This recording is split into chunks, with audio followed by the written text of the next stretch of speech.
Le Conseil national du patronat du Mali et le ministère de l'Industrie et du Commerce tentent de trouver des solutions pour booster notre économie durement touchée par la crise. Pour ce faire, ils s'appuient sur un document élaboré par le secteur privé qui recense les préoccupations et propose des solutions.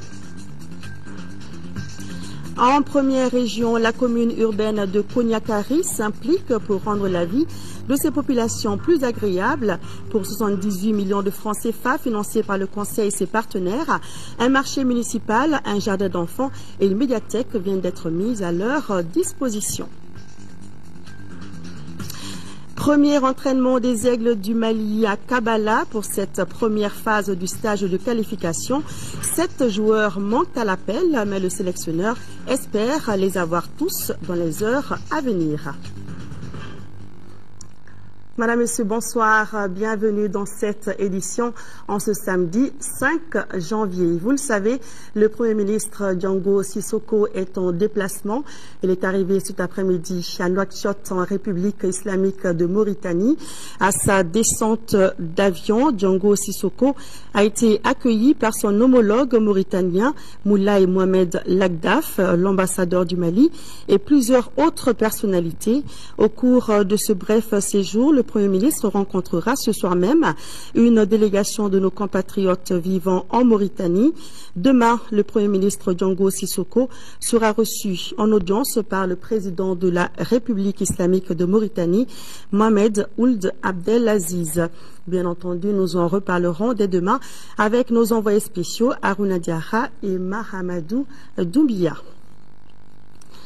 Le secteur privé a été durement touché par la crise que connaît actuellement le Mali. Pour une relance de l'activité économique, le Conseil national du patronat du Mali a élaboré un document contenant ses préoccupations et avec à la clé des propositions de solutions. Le document qui a été soumis au gouvernement concerne une dizaine de départements ministériels. Il était au centre d'une rencontre ce matin entre le ministre de l'Industrie et du Commerce et les membres du bureau du patronat. Reportage de Bourama Traoré. Quand le secteur privé touche, l'économie s'enrhume. En effet, la double crise institutionnelle et sécuritaire a fortement affecté l'activité économique au Mali. Conséquence, la fermeture de plusieurs unités industrielles avec comme corollaire la mise au chômage de nombreux travailleurs. D'où l'urgence d'agir aujourd'hui. Il est aujourd'hui plus que nécessaire de prendre des mesures favorables à la compétitivité des entreprises. C'est conscient de cela et de l'apport décisif du secteur privé à notre économie que le gouvernement se propose dans la feuille de route d'encourager et de mobiliser le Mali qui entreprend, c'est-à-dire son secteur privé. Ceci est la condition de mon point de vue de la croissance de notre économie dans un monde plus ouvert et aussi la condition de sa pérennité pour le bien-être des populations. Pour atteindre cet objectif, le Conseil national du patronat du Mali vient d'élaborer un document, lequel contient les préoccupations du secteur privé et des propositions de solutions, parmi lesquelles l'indemnisation des opérateurs économiques victimes de la crise, ainsi que la sécurisation du personnel des entreprises et des unités de production. Ce n'est pas tout. Nous avons proposé au gouvernement, notamment en matière d'allègements fiscaux. Compte tenu des entreprises qui connaissent des difficultés, la fiscalité doit être un élément de la relance de l'économie. Ça, c'est un premier point précis. Le deuxième point précis, aujourd'hui, il y a des entreprises qui ont des arrêts de paiement avec le trésor public. Et nous avons estimé que des concertations doivent être menées avec le gouvernement. Il y a aussi des allègements au plan social qui ont été proposés. Mais aussi, il y a l'amélioration des facteurs de production, notamment pour tout ce qui concerne l'eau, l'électricité. C'est un document transversal qui implique une dizaine de départements ministériels, avec comme point focal le ministère de l'Industrie et du Commerce. Le chef du département de tutelle dit comprendre l'impatience des patrons du Mali pour une sortie de crise. Sous la conduite du Premier ministre chef du gouvernement, mon département, en rapport avec les ministères concernés, a examiné minutieusement l'ensemble de vos propositions et la réaction du gouvernement consignée dans un document intitulé Observation sur les préoccupations du CNPM au regard de la crise vous a été adressé par mes soins le 4 décembre 2012. Nous serons bientôt à la fin du processus d'approbation car le document finalisé sera soumis dans tout prochain jour au comité interministériel de suivi du cadre macroéconomique présidé par le Premier ministre. Il sera également soumis aux partenaires techniques et financiers pour bénéficier de leur accompagnement. Le ministère de l'Industrie et du Commerce et le patronat du Mali conviennent de mettre en place un cadre de concertation. Ce cadre va regrouper les représentants des ministères concernés et aura comme mission essentielle de trouver une solution aux préoccupations du secteur privé afin de relancer l'économie nationale. Nous restons avec le secteur privé promoteur d'emploi et nous parlons tout de suite de l'inauguration ce matin des centres de couture à Djelibougou. C'est l'œuvre de l'ONG Humanity First USA à travers son représentant du Mali. Le centre de couture a une capacité d'accueil de 200 apprenants. Cette action de l'ONG s'inscrit dans le cadre de l'automatisation des femmes en vue de leur ouvrir des opportunités d'affaires dans le secteur privé. Fatoumata Kone était à l'inauguration. Voici son reportage. C'est pour faciliter l'insertion socio-professionnelle des couches vulnérables que Humanity First USA a ouvert un centre de coupe-couture à Bamako.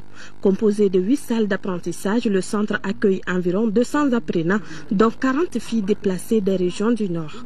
Un geste salutaire. Nous sommes très sensibles à ces actions qui sont des actions de développement. Certes, aujourd'hui, nous sommes dans des difficultés, nous avons besoin de réponses rapides. Nous apprécions également ceux qui continuent à s'inscrire dans des actions de développement qui sont la finalité de toute action humaine. C'est ainsi que nous construisons des écoles, des centres de formation à travers le monde pour permettre une formation adéquate aux enfants, ainsi éradiquer la pauvreté et la faim malheureuse. Cette promotion 2013 a pour marraine la ministre de la Famille, de la Promotion de la Femme et de l'Enfant. Madame a saisi l'occasion pour exhorter ses apprenants à plus de persévérance. La formation que vous venez de recevoir vous offre des perspectives de carrière riches et des débouchés nombreux et variés dans un monde où seuls les meilleurs réussiront. C'est pourquoi je vous exhorte, chères filles, à incarner 3 vertus, à savoir le courage, la probité et l'amour du travail bien fait. C'est le travail bien fait qui conduit à l'amélioration des conditions de vie, une des missions principales de l'ONG Humanity First USA. L'ONG américaine intervient également dans d'autres domaines de développement tels la santé, l'éducation. Des affrontements meurtriers ont eu lieu cette semaine entre Diallo et Sangaré au village de Tondjilas dans le cercle de Sikasso. C'était entre mardi et mercredi dernier. Conséquence des pertes en vie humaine et des dégâts importants. Le gouverneur de la 3e région s'est rendu dans le village pour porter le message du gouvernement et inviter à l'apaisement. Compte rendu de Sékou Konaté. En se rendant ce vendredi dans ce village situé dans la commune rurale de Niena, cercle de Sikasso, le chef de l'exécutif régional veut constater l'ampleur des dégâts consécutifs à des incidents intercommunautaires entre Diallo et Sangaré du village de Tondjila. Des incidents qui ont éclaté le premier jour de l'an suite à une bagarre entre 2 femmes des 2 quartiers de retour des placers.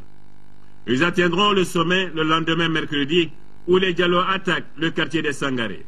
Le bilan, il est lourd.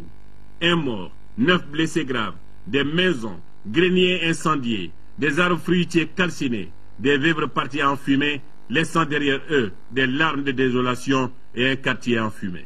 Ce que nous avons vu, ça dépasse notre entendement, mais nous pensons que nous avons été entendus et nous ferons tout pour que de tels scénarios ne se répètent pas entre des populations des mêmes villages, surtout au Mali aujourd'hui, avec la situation que nous vivons. Côté quartier de Diallo, tout est bien en place, sauf les occupants, à l'exception de ces 2 vieilles dames. Et la délégation régionale, après échange avec les Sangaré de Tondjila, d'appeler toutes les parties à l'apaisement et que force reste à la loi. Ce que je peux dire à l'ensemble de la population du cercle de Sikasso, c'est d'avoir un peu de retenue. Un peu de retenue dans tout ce qu'ils font, surtout que nous sommes dans un état de droit où on peut s'expliquer devant la justice. 1 tonne de mil, des nattes, des moustiquaires et une enveloppe symbolique ont constitué les premiers gestes de solidarité à l'endroit des sinistrés. La délégation s'est recueillie sur la tombe du défunt et rendu visite à un dernier blessé à l'hôpital de Sikasso. 6 présumés instigateurs sont déjà aux mains de la gendarmerie.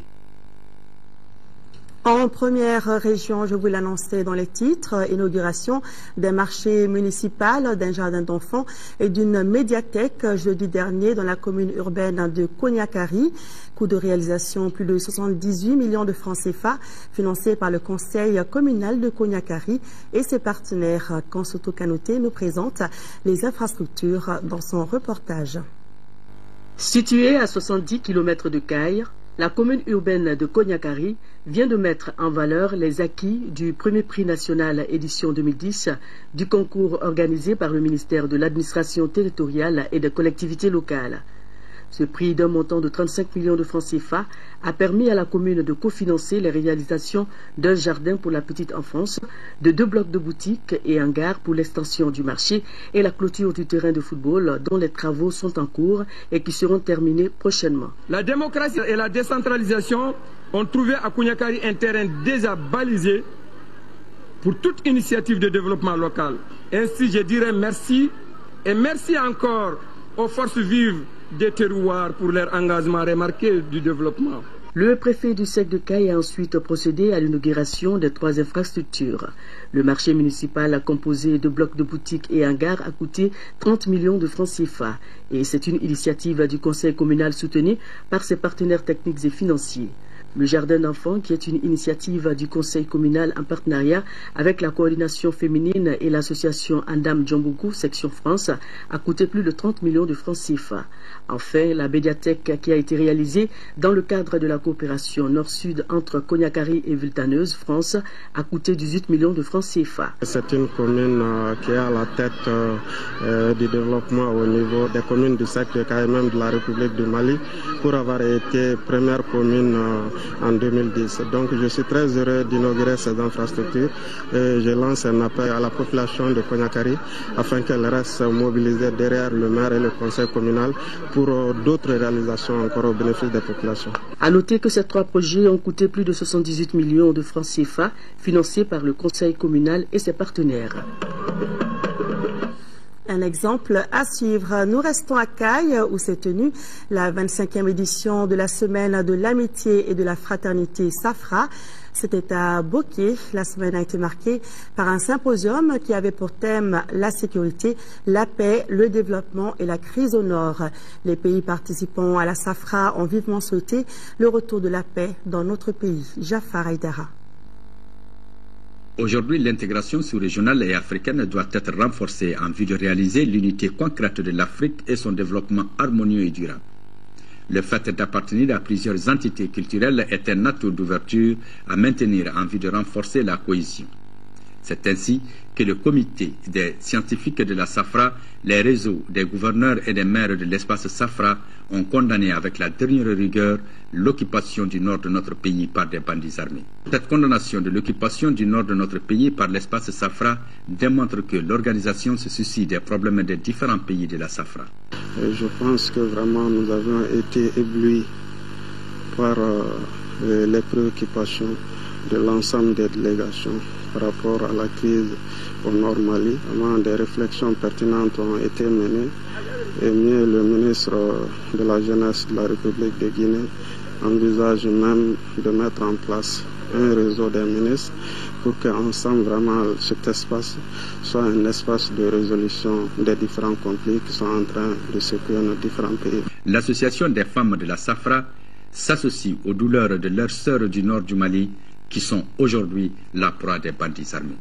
Au moment où se tient ce forum, des femmes sont en train de souffrir à leur chair par des bandits. Alors, nous sommes de tout cœur avec eux et nous comptons œuvrer pour qu'une paix puisse s'effectuer, qu'une paix puisse s'installer au nord du Mali. Si le Mali est menacé, le Sénégal est menacé. Si le Mali est inquiété, la Guinée-Bissau, la Guinée-Conakry, tout comme la Gambie est menacée. Alors nous devons nous serrer les coudes. Nous devons être une famille pour vaincre ce combat qui se mène au nord du Mali. Retour à Bamako, la coordination des organisations patriotiques du Mali, COPAM, Force Vive, par l'intermédiaire de son président Amadou Namion Guindo, exige l'organisation des concertations nationales et la libération des zones occupées. Elle a fait savoir lors d'une conférence de presse tenue ce matin à la CSTM. Adama Djimdi.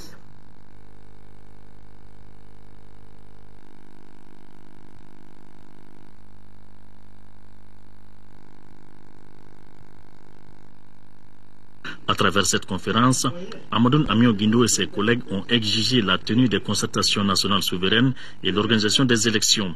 Selon eux, les concertations sont une exigence du peuple et une demande de la communauté internationale. Pour parvenir à leur fin, un plan d'action est déjà en gestation. C'est un programme de mobilisation de l'ensemble des patriotes qui se sont engagés pour un meilleur devenir du Mali. Nous allons faire des activités, je pense, grandioses. Et cela avec l'ensemble, encore une fois, de nos partenaires. Notre action ne sera guidée que par cette volonté, vraiment, de voir le peuple malien aujourd'hui lui-même réfléchir et décider de son avenir. Tout cela dans la stricte légalité. Nous ferons tout dans la légalité, que ce soit sous forme de marche, de meeting ou de sitting. Nous ferons ça conformément à la loi. Et vous avez noté effectivement que la COPAM Force Vive a son récépissé. Donc au moins une existence morale légale. La COPAM Force Vive a engagé tous les patriotes à converger vers un changement positif. C'est pourquoi elle a reçu le soutien des structures membres telles que le Front patriotique pour le Mali et le regroupement Djogo Aniwale. Hors de chez nous, en République démocratique du Congo, des dizaines de milliers de personnes fuient les combats. Elles sont nombreuses à se réfugier au camp de Boulengo pour pouvoir bénéficier de l'aide humanitaire et avoir ainsi un semblant de vie. Il continue d'arriver dans les camps de la région de Goma des milliers de déplacés comme Fébé.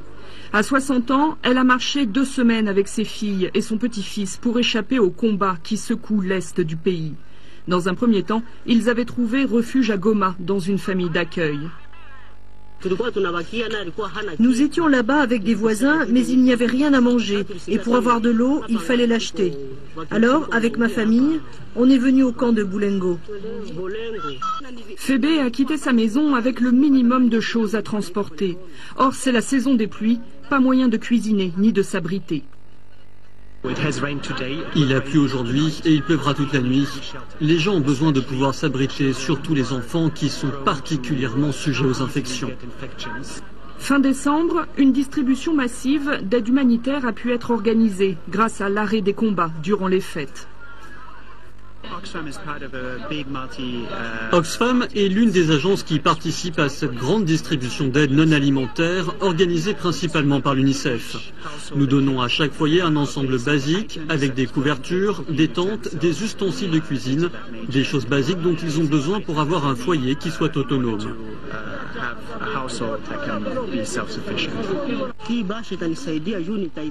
La bâche va m'aider pour recouvrir ma tente. Ça me protégera du soleil et je n'entendrai plus les bruits du dehors. Les marmites m'éviteront aussi de devoir chercher un endroit où faire la cuisine. Et ça, c'est très important. Ce que craint Fébé, ce sont les attaques contre les camps. Des hommes armés s'en prennent parfois la nuit aux déplacés. Près d'1 million de personnes vivent aujourd'hui dans de tels camps au Nord Kivu. La moitié d'entre elles est arrivée après l'entrée en rébellion du M23 en avril. Allons au Sénégal pour voir comment fonctionnent les maisons de justice, ces maisons qui servent à désengorger les juridictions traditionnelles et promouvoir la justice de proximité. La médiation est le maître mot des maisons de justice. On y vient pour un conflit de voisinage, de loyer ou encore de dettes impayées. Justin Michel Bandiaki est employé dans une banque. Ce matin, il n'est pas à son poste de travail. Il doit répondre à une convocation du médiateur de la maison de justice des HLM, un quartier de Dakar, pour essayer de résoudre à l'amiable un conflit qui l'oppose à son bailleur depuis des mois, une médiation qui le laisse sur sa faim. Je suis sorti pas tout à fait satisfait parce que le médiateur nous a demandé de régler les problèmes d'une façon très amicale. En réalité, ce sont les usagers eux-mêmes qui règlent leurs problèmes. Nous essayons simplement de rapprocher les positions pour qu'ils trouvent un règlement à l'amiable le conflit au lieu de saisir les tribunaux directement. Lorsque le différend n'est pas réglé, le médiateur joue alors un rôle de conseil juridique. Il indique aux plaignants qui souhaitent saisir la justice la procédure à suivre. Mais selon des chiffres publiés par le ministère de la Justice, 7 cas sur 10 connaissent un dénouement heureux. Ces maisons chargées de démêler les petits litiges ont beaucoup contribué à désengorger les organes judiciaires traditionnels. De 2006 justement à 2011, les maisons de justice ont reçu plus de 72 000 usagers et ont traité plus de 23 000 dossiers de médiation-conciliation. Et on peut imaginer facilement que c'est autant d'affaires qui auraient pu normalement atterrir devant les rôles des juridictions. Pour répondre à un besoin de justice de proximité, le gouvernement sénégalais a ouvert en 2004 3 maisons de justice. Pour la seule année 2011, les 11 maisons que compte actuellement le pays ont permis de recouvrer près de 177 millions de francs CFA de dettes impayées. Elles se chargent également d'informer les populations sur leurs droits et devoirs. Un tour sur le continent avec l'essentiel de l'actualité en bref. Tout d'abord, le Gabon se prépare pour sa participation au FESPACO comme invité d'honneur. Au Burkina Faso, le nouveau gouvernement a tenu son premier conseil des ministres. Et tout de suite, direction la Centrafrique où les populations se mobilisent contre la guerre. Dans la capitale, à Bangui, la population se mobilise contre la guerre.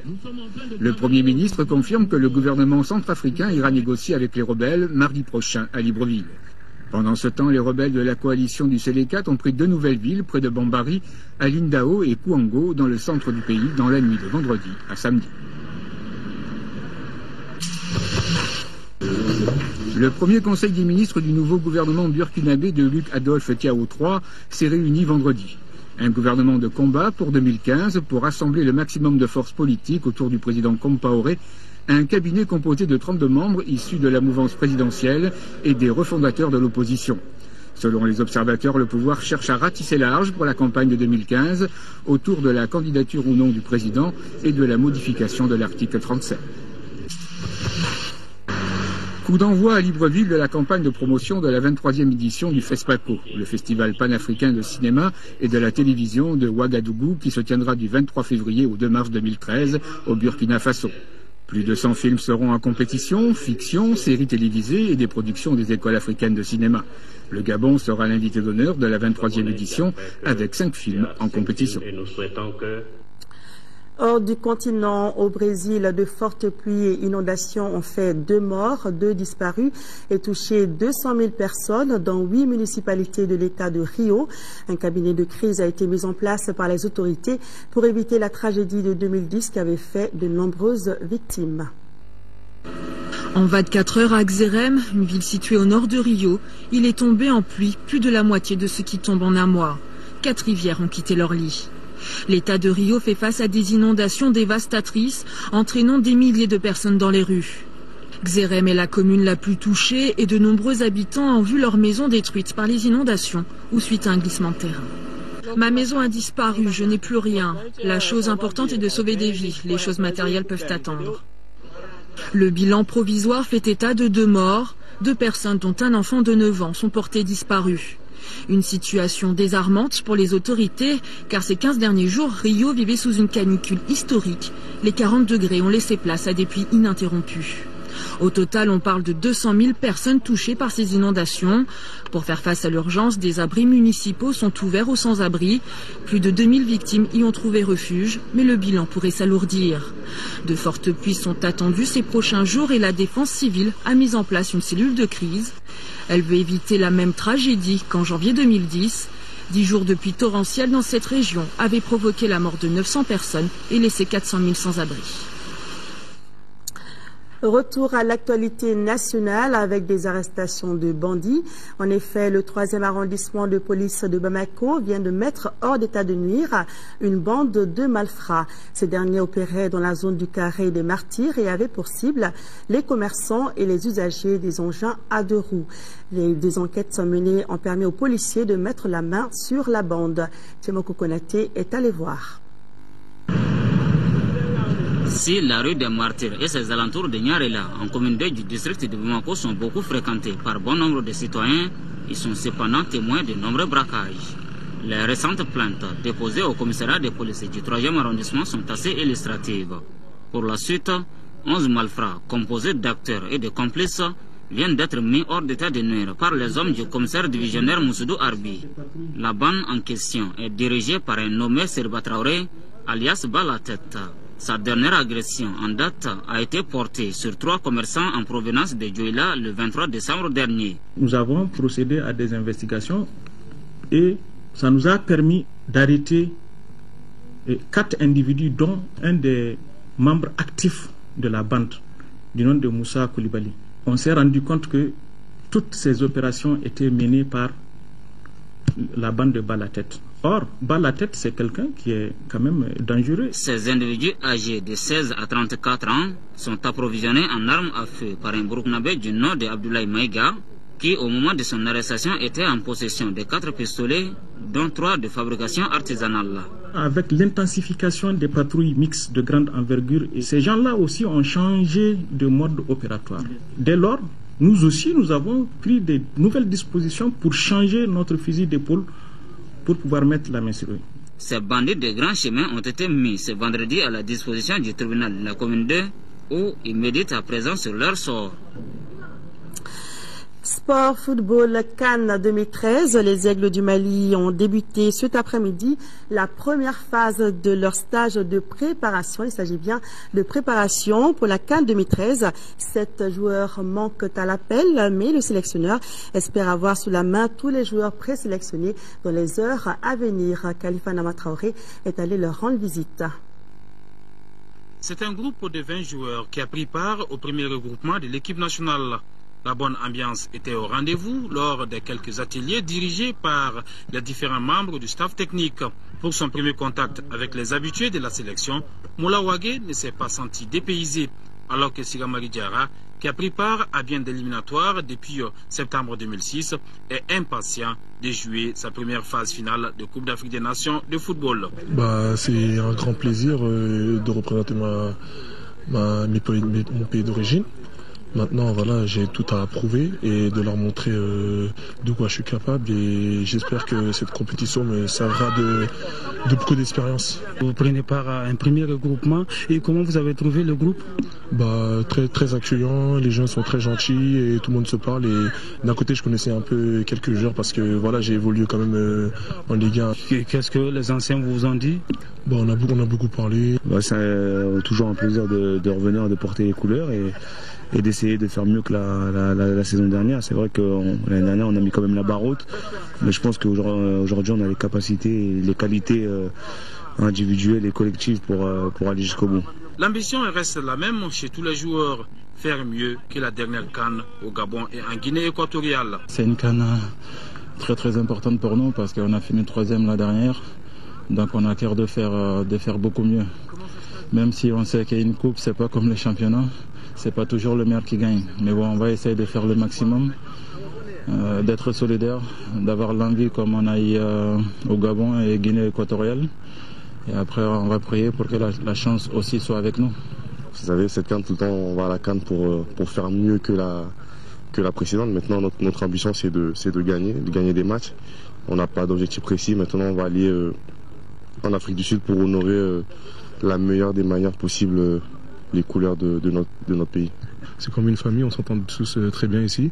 On espère vraiment faire une grande chose à la CAN, Inch'Allah. On est content de se retrouver et on est content de penser pouvoir participer aux phases finales. Avec les joueurs qu'on a et la motivation qu'on a, ce serait de remporter la coupe au Mali. Moustapha Yatabaré a été ménagé alors que Mahamadou Diarra, Cheikh Tidiane Diabaté, Modibo Maïga, Mohamed Lamine Sissoko, Samba Diakité, Abdou Traoré, Mamadou Samassa sont attendus. Les Aigles doivent avoir des séances d'entraînement au stade Modibo Keïta et Mamadou Konaté avant un match amical contre une sélection locale mardi. Voilà, bonne chance aux Aigles dans cette CAN 2013 et je rappelle que vous pourrez suivre les matchs en direct sur l'ORTM. En football toujours, mais cette fois nous parlons du championnat national. La 7e journée a pris fin par 2 matchs au stade Omnisport.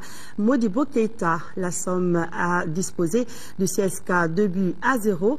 Mais ce qu'il faut retenir de cette journée, c'est la première victoire de l'Atar Club de Kidal qui a battu l'USFAS 2-1.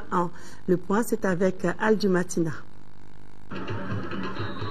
Voilà Atar Club de Kidal qui obtient sa toute première victoire en championnat national.